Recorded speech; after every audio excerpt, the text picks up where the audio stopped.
Hi, everyone, and welcome. This is Bruce Temkin, Managing Partner and CX Transformist from Temkin Group. I want to thank you for giving up part of your day today to listen to our webinar. We like to have webinars throughout the year, several a month, that talk about topics that we think are important that we've uncovered in our research. Today's webinar is called the 8 CX Trends for 2015. As you may be aware, I've been writing trends for the years for several years, and it's an opportunity for us to look at what's going on in the world of customer experience, look at our interactions both with research, with our clients, with the broader customer experience community, and really articulate what we see as key and important trends for the year. And that's what we're going to cover today.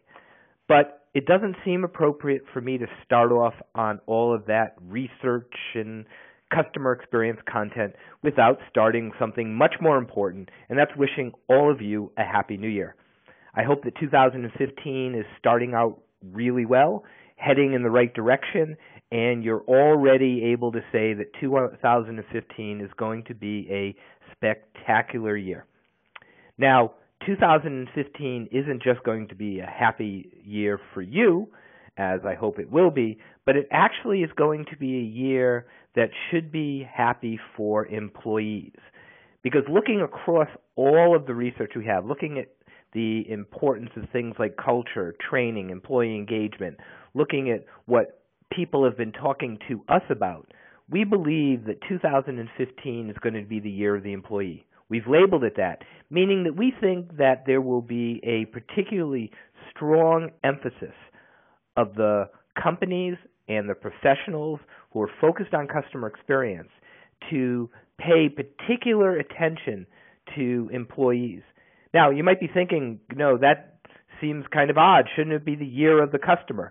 Well, as we go through our trends, you'll see that one of the key understandings, and certainly our research has been talking about it for years, but what we're seeing companies and executives understand more and more is that the only way you can deliver consistently great customer experience is by looking at your employees and making sure that they have the skills, the engagement, they participate in a culture that is focused on delivering great customer experience. So it's almost like if you want to have great customer experience from the outside in, you need to engage and focus on your employees from the inside out. So that is what this year is going to be about. I hope you have a great year. And once again, over the next several minutes, half an hour, 40 minutes, we're going to talk about why this is the year of the employee. Now, what I want to do is just step back and look at some of the factoids from 2014. I published an infographic, the 10 customer experience factoids from 2014. And by the way, the content that I happen to be referencing all is on my blog, experiencematters.wordpress.com. So if you haven't seen my blog, it's called Customer Experience Matters. If you Google any of that, you'll find it. But this is an excerpt from 10 customer experience factoids from 2014. What we did is went back and looked at all of our research, and if you haven't looked at our research, you'll know that we have, while we publish lots of best practices, lots of leading edge thoughts, lots of concepts, lots of ways that you can think about and improve your customer experience, we also publish a lot of data, whether it's consumer data or company data. We try to quantify some of the activities going on because it puts it into context how important things are, where are people in their journeys, and all of that. So what we did is we published an infographic that had 10 different factoids that we thought were important customer experience. I'm grabbing for this chart just 3 of them because I think they set up the context for the trends that we're going to be talking about for 2015. Now, the first one is that CX is mediocre but improving. So we looked at our Temkin experience ratings, and I'm not going to go into all the detail underneath that, but our Temkin experience ratings, we're going on our 5th year this year, so hip hip hooray, join us hopefully later in the year. celebrating the 5th annual Temkin Experience Ratings, but looking at the data across hundreds of companies and dozens of industries year over year allows us to understand where customer experience is and where it's heading. And pretty much what we find is there's still a fairly limited number of companies that are excellent, rated as excellent through the eyes of their customers, so no better way to tell whether they're good, bad, or indifferent. And there are many in the middle, but one of the important things finding is that we're definitely seeing that the overall population of companies are getting better at customer experience. There are a few more that are excellent. There are a bunch less that are really poor. And by and large, industry by industry, we're seeing improvement. And most companies that are in our ratings year over year have been making improvements. So that's why CX is mediocre but improving. The second data factoid is that CX ambitions are high. We continue to see that about 6 out of 10 companies want to be industry leaders within 3 years. That is a healthy ambition. I've had people talk to me and say, well, don't the other 40% want to be? Isn't that crazy? Well, if you think about it, the reality is that very few companies will be customer experience leaders within their firm within 3 years or ever, right? There's only a handful of companies that can lead an industry in any dimension, right? They have to be people who are near the top, people a little above average, but there are also a bunch of people below average. And so I think that what's important is, first of all, that there remains a very heavy, strong ambition to be great. I do think that in the long run, this level of ambition will likely force some companies to be disappointed because, as I said, 6 out of 10 companies will not be the leaders in 3 years. It's not mathematically possible, but the thing is that there are enough people who really care and really have the desire to be really good, and that's going to fuel a lot of growth and continued focus and energy around customer experience. Now, the last point is that CX efforts are mature. So we talked about that first point was from the customer's standpoint. This data point looks at, Temkin Group has a customer experience competency and maturity assessment. So it's a 20-question assessment that figures out your competency level and maturity against 6 stages of customer experience maturity. And what we find is that only 10% of large companies have made it to the top 2 stages of maturity. And so there's a lot of opportunity for companies to improve. So we put it all together. Customer experience as rated by the customers is mediocre but getting better. Companies want to get improved. There's a lot of ambitions, and in terms of what they're doing, they still have a long way to go in terms of their customer experience activities. So I think that hopefully in one slide, in a handful of factoids, not the entire 10, we've placed 2015 in the context of where customer experience is as of the end of 2014. With that, let me introduce my 8 trends for 2015. They are corporate culture conversations, CX training and engagement, voice of the customer renovations, mobile formulations, brand reevaluations, customer journey deliberations, contact center loyalty aspirations, and human resources participation. And yes, they all were meant to rhyme somewhat.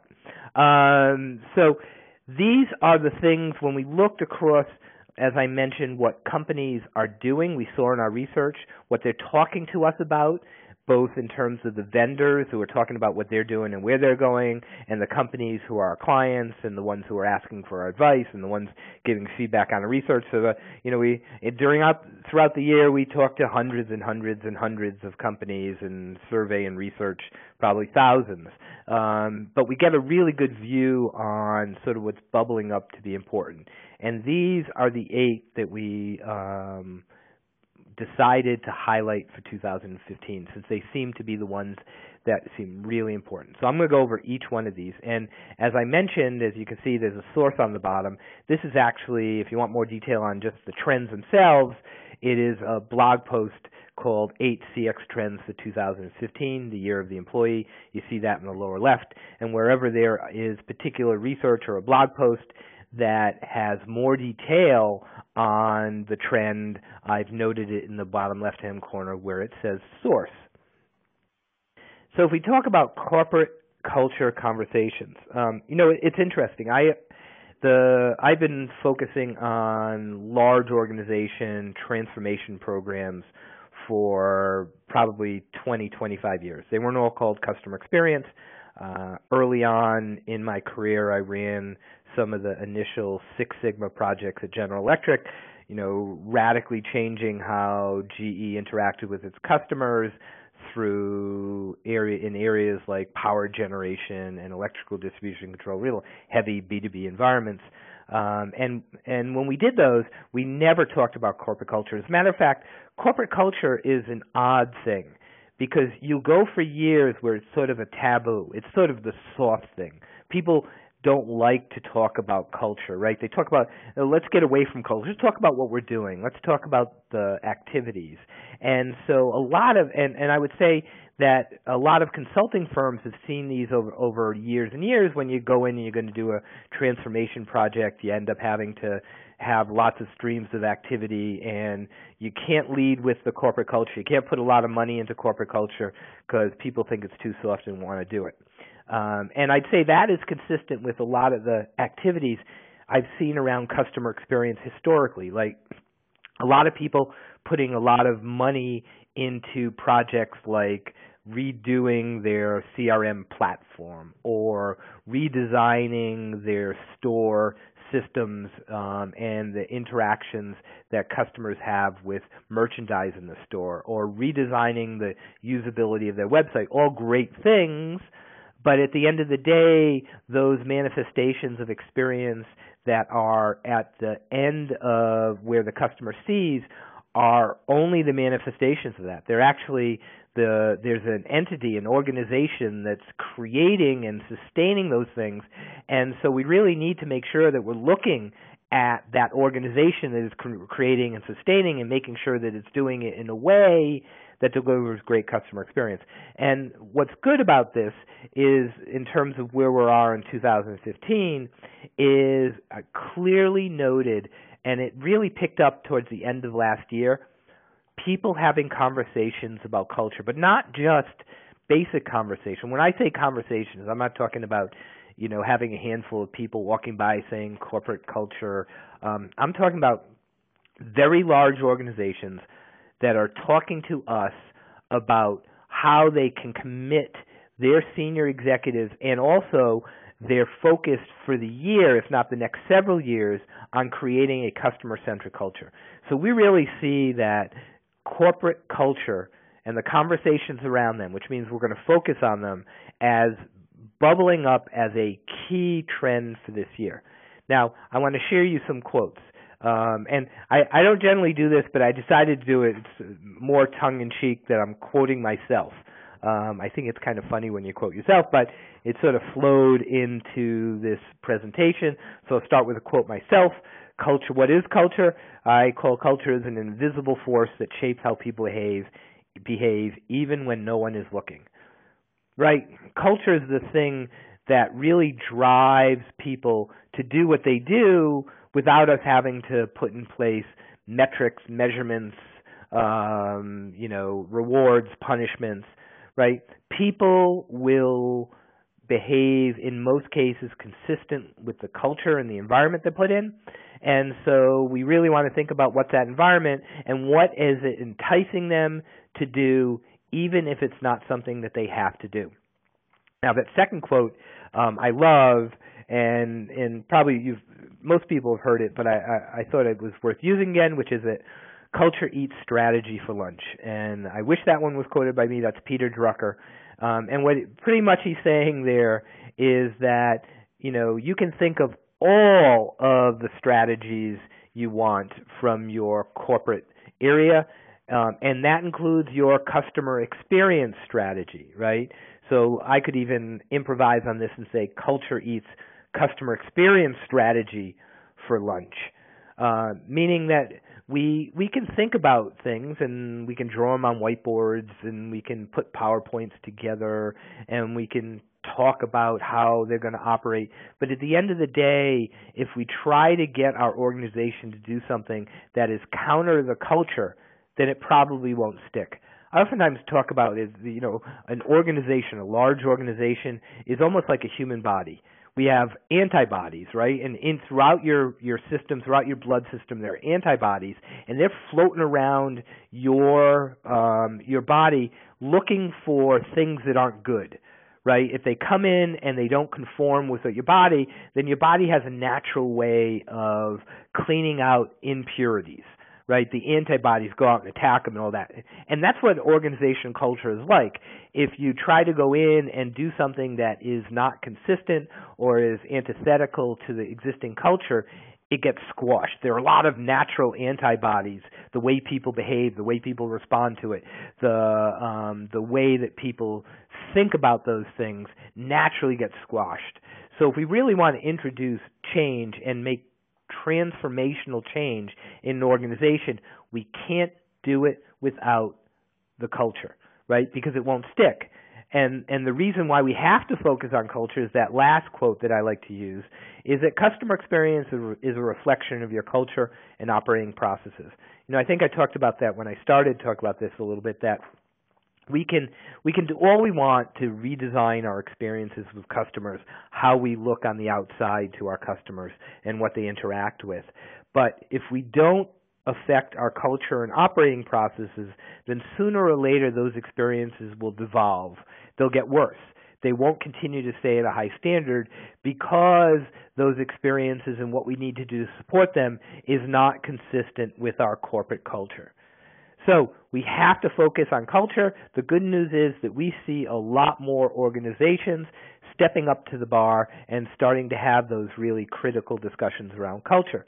Now, when we think about culture, and when we think about a customer-centric culture, we identify 4 competencies. There are 4 elements of a customer-centric culture: purposeful leadership, compelling brand values, employee engagement, and customer connectedness.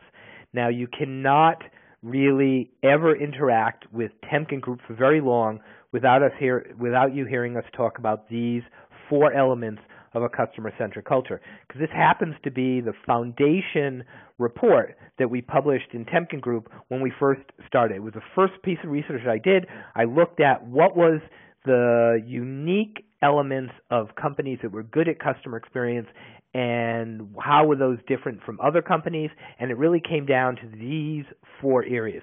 Purposeful leadership. What do we look at? Do your leaders operate consistently with a clear, well-articulated set of values? Compelling brand values. Are your brand attributes driving decisions about how you treat customers? Not does our brand work externally, but do we believe that we have a set of promises that are built into our brand that we are compelled to deliver against? Employee engagement. We're looking at our employees fully committed to the goals of your organization. And finally, customer connectedness is customer feedback and insight integrated throughout your organization. So I'm not going to go a lot into these, but I want you to know that when you start thinking about culture, if you're going to have a discussion around customer-centric culture, it really needs to build around these 4 elements. Now, the second trend for the year is CX training and engagement. And so let's start with sort of the engagement part. We've been using this, what we call the employee engagement virtuous cycle, for many years. And pretty much what it says is if you have engaged employees, they create great customer experience. Great customer experience creates loyal customers. Loyal customers create strong financial results. That's pretty straightforward, but there are also some really good feedback loops, right? If you have loyal customers going around, then employees are prouder. Prouder employees create more engaged employees. Engaged employees create lower turnover. And the more investments, the better our financial results, the more we can invest in our employees with training, with compensation, with a better environment and workspace, with better tools. So you get this real virtuous cycle. And the reason I put this up there is not because I want to show you our virtuous cycle, although I always do want to show you our virtuous cycle. It's because what I am seeing and what we've seen over this last year is that companies are starting to understand the connection, at least that first connection between engaged employees and great customer experience. And the research that the resources for employee engagement, we've looked at thousands of employees and showed through quantitative measures the links that are shown, a lot of the links that are shown in this picture. But what we're finding is that more and more companies are recognizing that in order to drive great customer experience, the first step is engaging employees. Sort of, once again, counterintuitive what we might say, we want great customer experience, we start looking at our employees. That is, in fact, the way that this virtuous cycle works. So if we think about all the things going on, we see that if we think about the environment we're on, many companies are rolling out, and that should say rolling out, not rolling out customer experience programs. We see, if I was to describe where we are, we had a first wave of companies that focused on customer experience. We're now seeing a second larger wave of companies starting to focus on it. So we're seeing more and more companies entering into the fold of starting to focus on customer experience. At the same time, we have companies are doing more and more in customer experience. So those who are in customer experience already are starting to say we need to, if we did it in one region, we need to do it across region. If we started to pilot, we need to go in scale. And so what's happening is across these, we're seeing a very, very large growth in the number of employees inside of organizations who are being touched by customer experience efforts. And when that happens, if you think about all those people, employees are being touched, need to have a deeper understanding of the role that they play. So more employees being touched by customer experience, more need for those employees to understand customer experience and be a part of that transformational journey.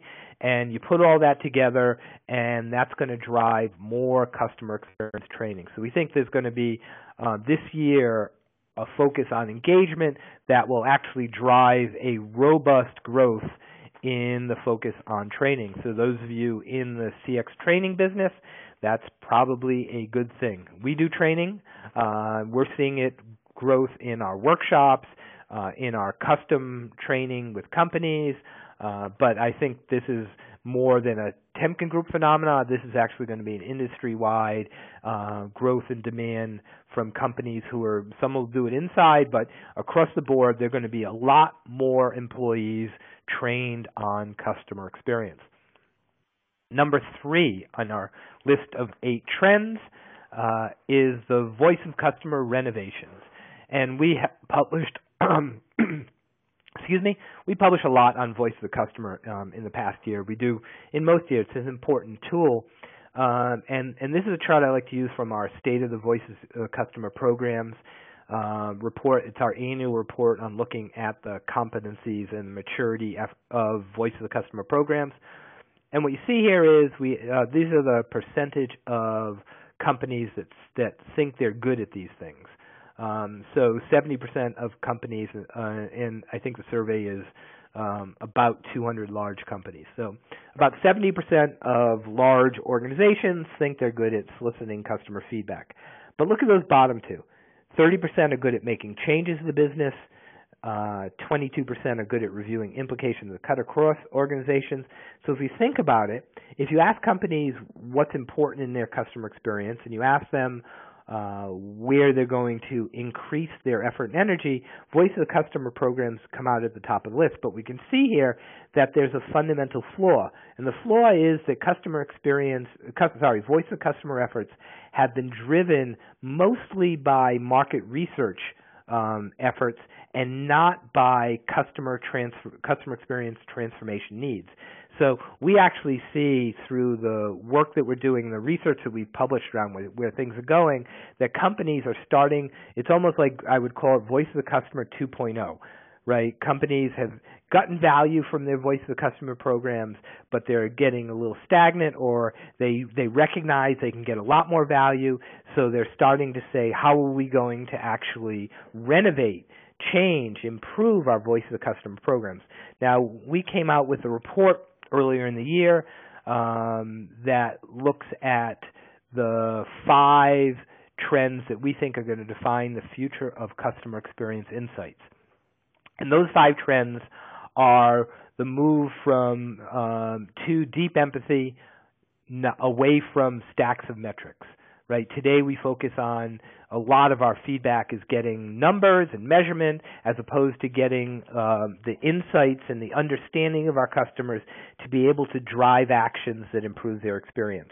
The second one is, instead of periodic studies, which has been the historical view of market research organizations, we're going to do a study every once in a while. We're going to do it every month, every quarter, or ad hoc when you come to us.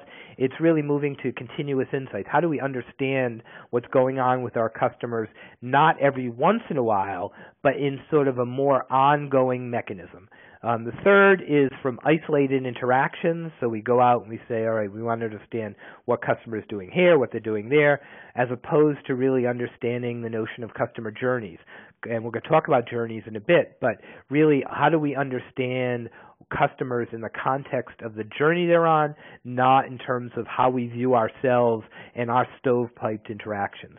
The fourth trend is going from past descriptions, right? A lot of our voice of the customer stuff is really good about describing what happened in the past. Some of that may be useful, some of that is not useful, but what is very useful is when we can actually develop prescriptions for what the business should do, what individuals in the business should do, what organizations across the business should do to improve the experience. So when we do that, when we look for a way to deliver useful prescriptions, instead of just describing stuff, it actually has a dramatic change in what type of approach we use across our voice of the customer program.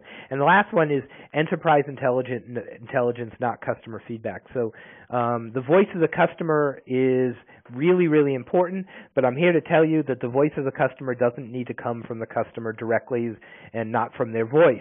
There's a lot of sources of insights around customers. You know, if we look at what they do, if we look at the interactions they have in the contact center, if we look at their behavior, right, whether they're renewing, whether they're calling into the contact center, there's a lot of intelligence in frontline employees, right? So we have to not think that the only way we're going to get feedback is by surveying customers. There's a lot of intelligence across every organization. That's what we're going to go to. So that's a quick view of some of the changes, some of the big changes we see happening in voice of the customer programs, and you can see in the bottom there that we have a report, The Future of CX Insights, that really digs deeper into all of these. Number 4, mobile formulations. You know, it's almost impossible to talk about any trend anywhere without talking about mobile.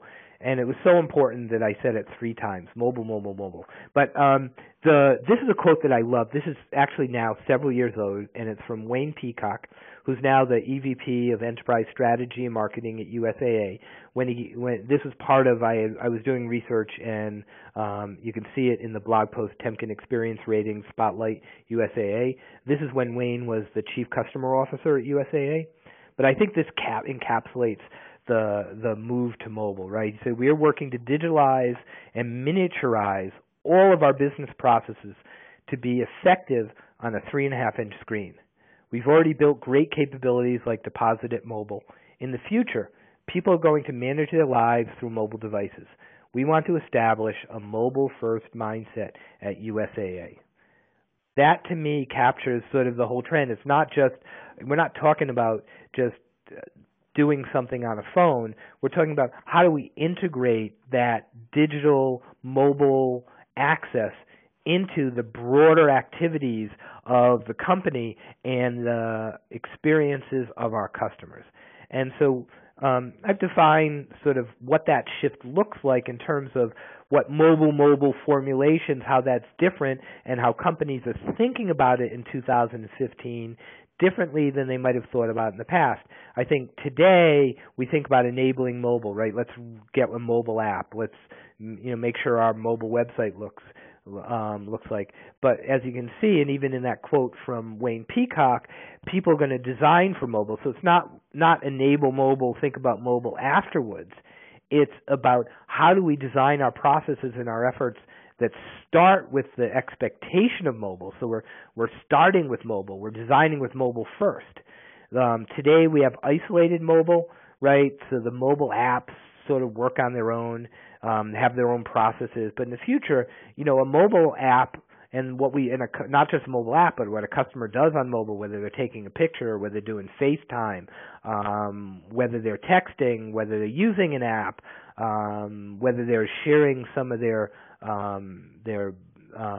heart rate, or whether they're sharing some other medical information.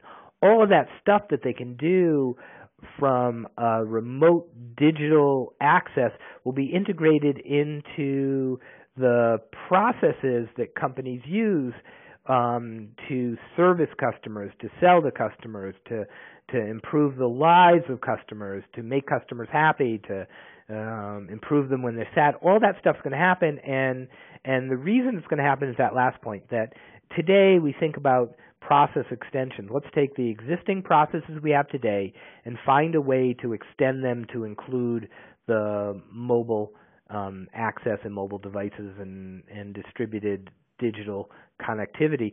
But in the future, we're actually going to design our processes with the expectations that all those things happen. So I think in 2015, we're really starting to see companies go beyond just saying we're going to have mobile and mobile is going to be part of our strategy, to saying mobile, we're going to design for mobile as an integrated part of our offering and the experiences we deliver to our customers. So that's the fourth trend. The fifth trend is something called brand reevaluations. I love this quote from Howard Schultz. I loved it so much that I went and edited it, and everyone who knows me will know that when I edit something, it is a sign of appreciation. So what he said was, customers must recognize that you stand for something. I added that in employees, because I think it's that customers and employees must recognize that you stand for something. Because if you don't, if your brand doesn't stand for anything, then you have no way of determining when enough is enough with customer experience. You also have no way of determining what your priorities should be for customer experience. Because if you think about it, our customer experience should do two things.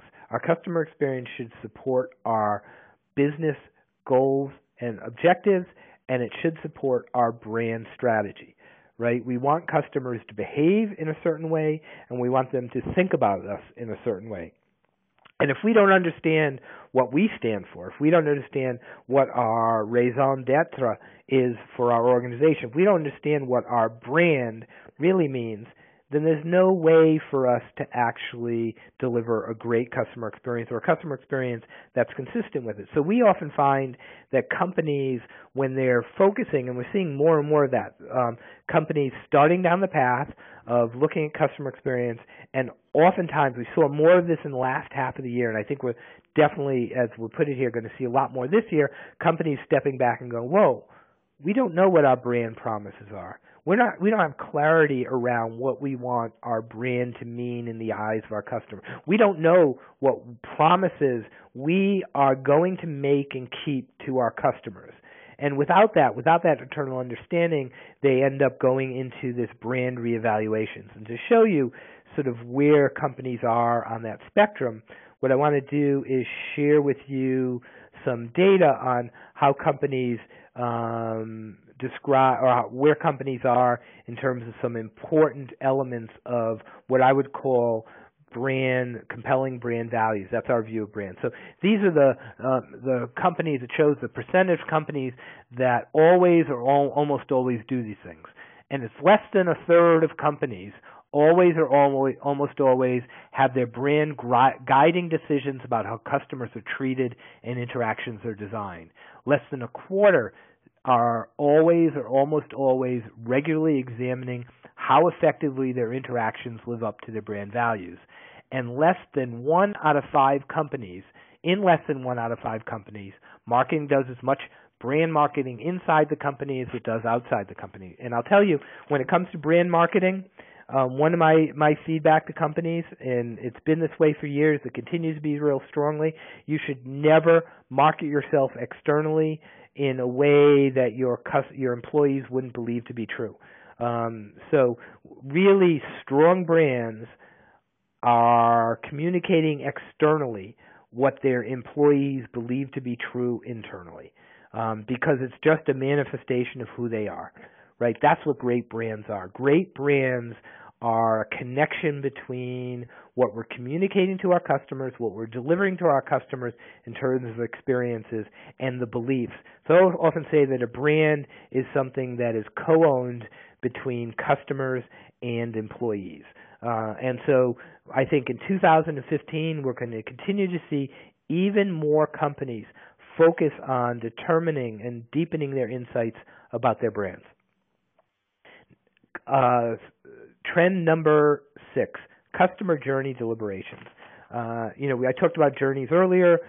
I think that there's a lot of discussion about customer journey mapping, the notion of customer journeys in the customer experience world, and it's warranted. As a matter of fact, I find, and what we're finding certainly over the last year and a half, and I expect it to continue to grow in 2015, is the notion of how do we look at our customer's journey and not isolated touch points. And that's because at the end of the day, if you think about it, your customers are on journeys. When they happen to interact with you, it's usually because they don't want to, right? They want to do something else.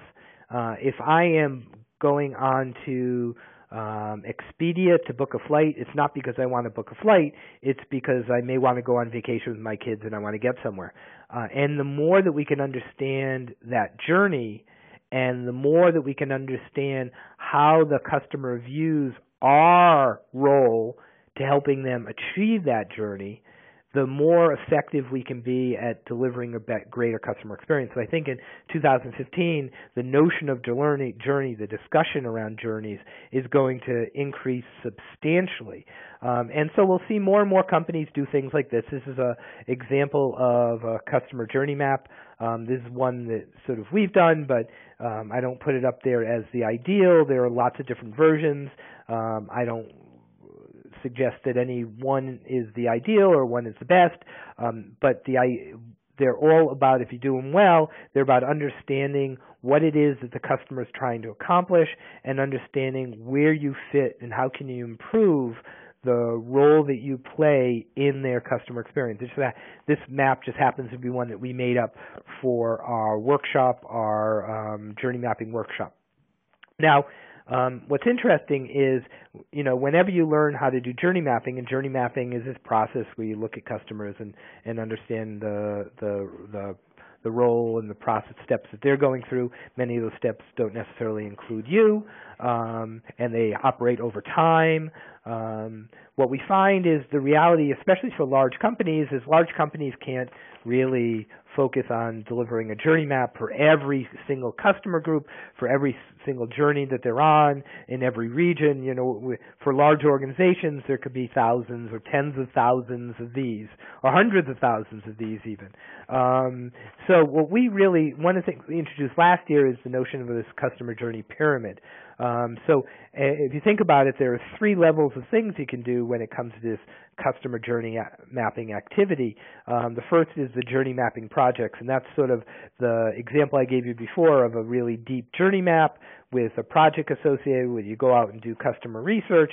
Those are great, awesome.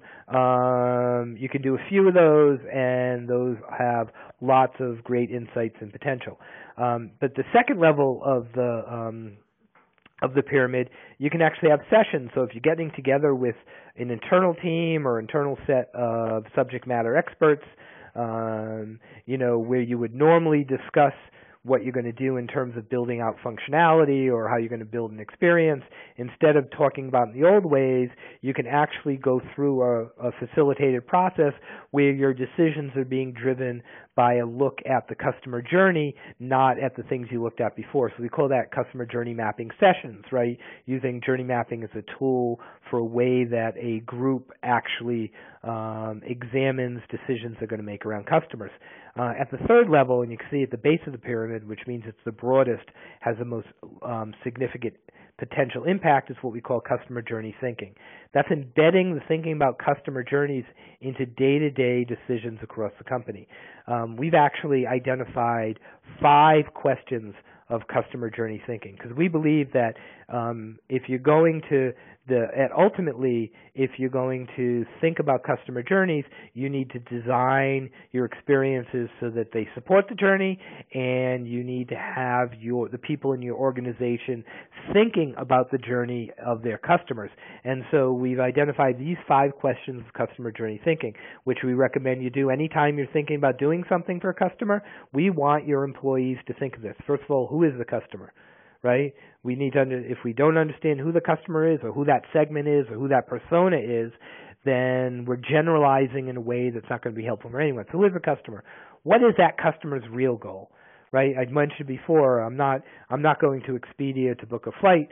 My real goal may be to have a great vacation with my family. The next question, what did the customer do right before? And ask this 3 times. What did they do right before they interacted with you? What did they do right before that, before that, before that?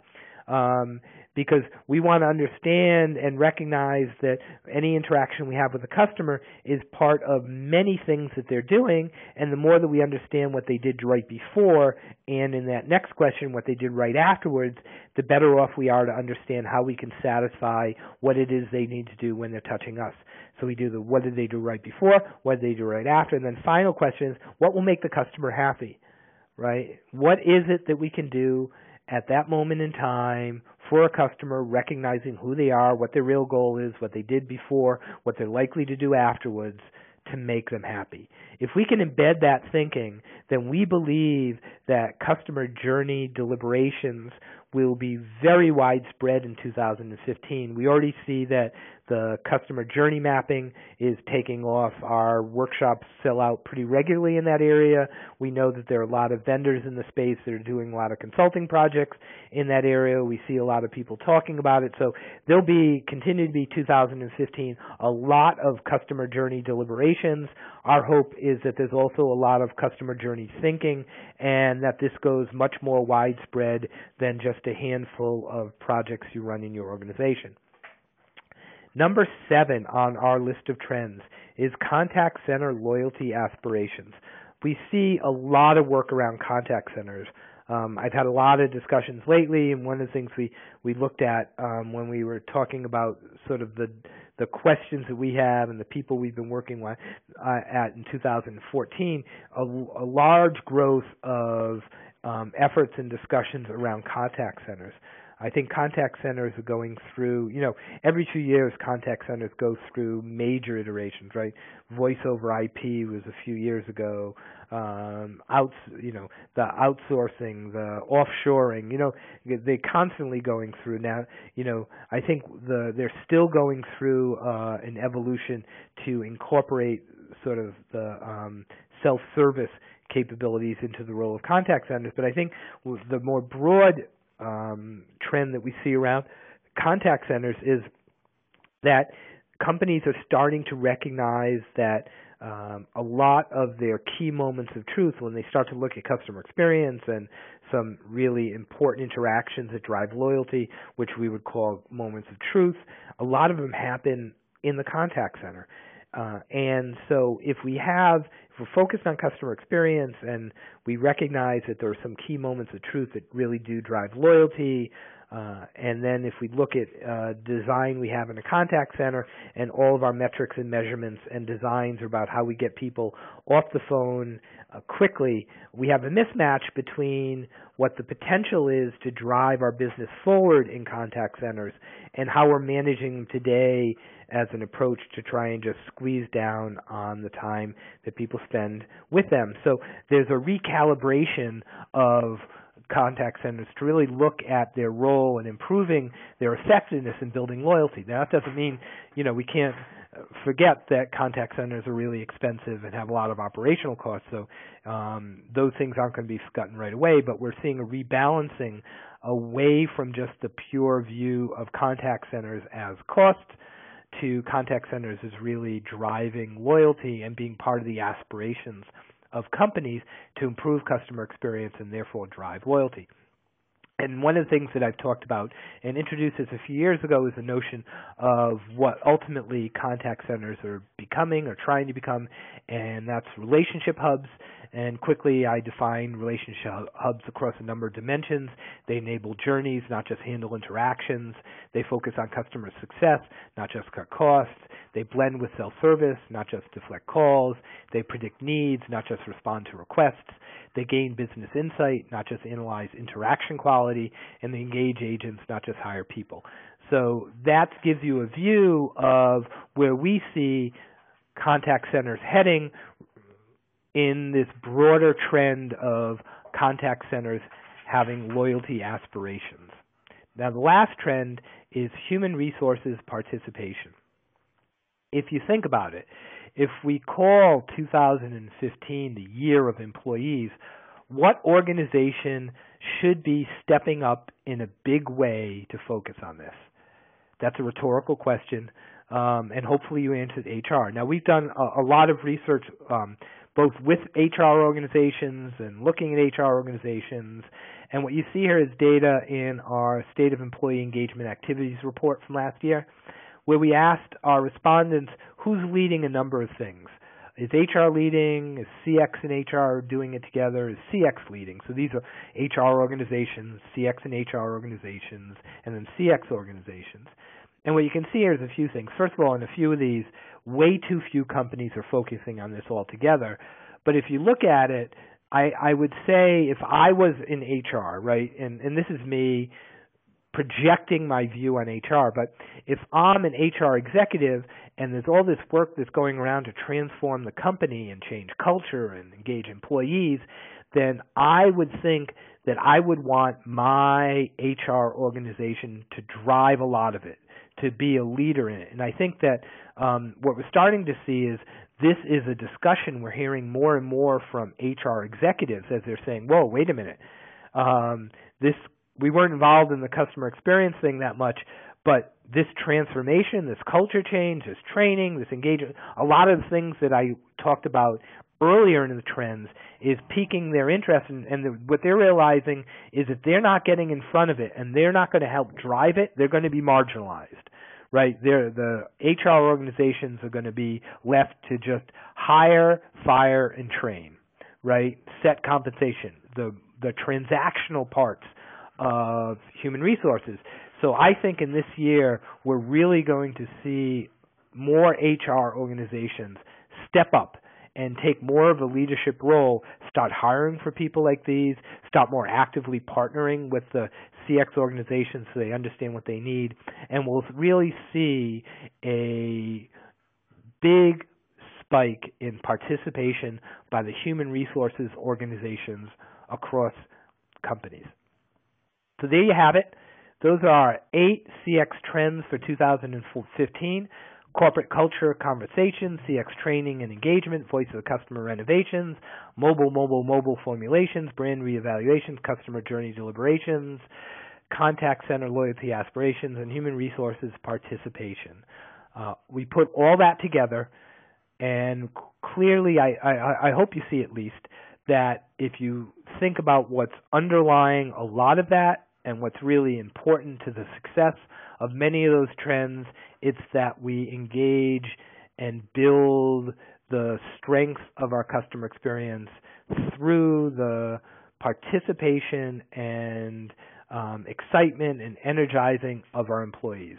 And for that reason, we call 2015 the year of the employee. Now we have a few minutes left for questions.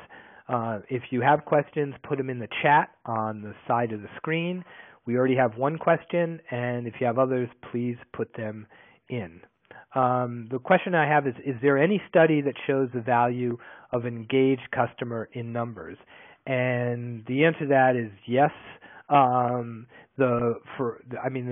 Certainly there are others around the industry. I'm going to point you to one that we've done, and we've done for several years.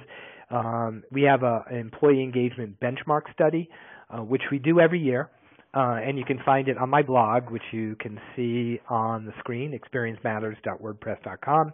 And if you search for our employee engagement benchmark study, or if you just go to, we have a resources page for employee engagement that has a lot of information like that that you can find. But our data looks at the question about the value of an engaged employee in a number of ways. And now I'm looking at, it's interesting because I answered the question of is there any study that shows the value of an engaged employee in numbers, which we have a lot of, when the question actually was, is there any study that shows the value of engaged customers in numbers? So you can tell I have employees on my brain since it's the year of the employee. So the value of an engaged customer in numbers, yes, we have that too. I would point you to a report a few months ago called the ROI of Customer Experience. You also can find some of that in infographics that we've published. And so what I would urge you to do is go to my blog, experiencematters.wordpress.com. And there's actually a tab called, at the top, called ROI and Metrics. So if you click on ROI and Metrics, you'll see a lot of data around that. Okay, next question we got. Is there a difference in the approach that should adopt B2B business compared to B2C? Great question, and I would say that what we find is that the corporate culture pieces are the same. We've worked in B2B, B2C, B2B2C, and across all those environments, we still work on the four elements of customer-centered culture: purposeful leadership, compelling brand values, employee engagement, and customer connectedness. So the culture elements are very similar. Now, the activities you do are oftentimes quite different. And to look at that, one of the things we often say is we have to start by saying, what is the B2B? So I oftentimes say they're roughly, you get more, but I oftentimes bucket B2B into three areas. There's B2B, which is selling to small businesses, which oftentimes is a lot like B2C, right? We're reaching out. The decision maker is the buyer in a small business. There's there's the selling through a channel, so B2B to whatever. And then there's business selling to enterprise. And each one of those has their own unique things. As I told you, selling to small business, a lot like the consumer market. If we look at the B2B2C, then you have to worry about not only the experience and the interactions that you have with your channel partner, you have to look at the experience and the interactions that you have with your end customer, and then you have to look at the shared interactions you have across that. So I think that the dynamics of that are quite different, and we published a report, the B2B2C customer experience best practices, just a few months ago. So I urge you to look at that. When it comes to B2B in selling to the enterprise, we've written a lot about that too. I think the big difference there is that the structure of the experience and the relationship is quite different than the B2C, because on the company side, you have an account team and different organizations that sort of support that account team in servicing the customer, and then inside of the customer, you have people across multiple roles. If you think about an IT organization, a technology company that's selling to an enterprise account, well, they have to worry about the CIO. Then they have to, who may be a very important decision maker, but may not even be the contract holder. And then there's a contract holder, and then there's key influencers who are architects and provide operational input. Then there are the people who are sort of using or administering the technology or using it, and then there might be end users who aren't technical who are using the technology. So inside of the relationship you have to account for the different roles of people in those enterprises. So the takeaway is the fundamentals that we use hold across B2B, all sorts of B2B and B2C. The implementation of how you actually drive good customer experience changes based on the role that you're in. So with that, I think we've come to the end of our time, and I want to first of all thank everyone for joining me. I look forward to having you not only be a part of 2015, the year of the employee, but actually helping to make it come to life, because it's not us talking about what we expect to happen. It's our view on where the world is going, and some of it, certainly the year of the employee, is our hope for everyone to focus on what we believe at this point in time is the underlying critical element of a lot of the trends, which is the employees. So once again, thank you. You'll see my contact information up here, and I will tell you that in general, the recordings of our webinars are only available in a library to our research clients, so our research subscribers, but we will make this webinar publicly available. So if you want to listen to it again, if you think it's valuable for other people, we'll send out a link as a follow-up and you can share it. So once again, thank you for your time, and I wish you great luck and success and a happy 2015. Thanks.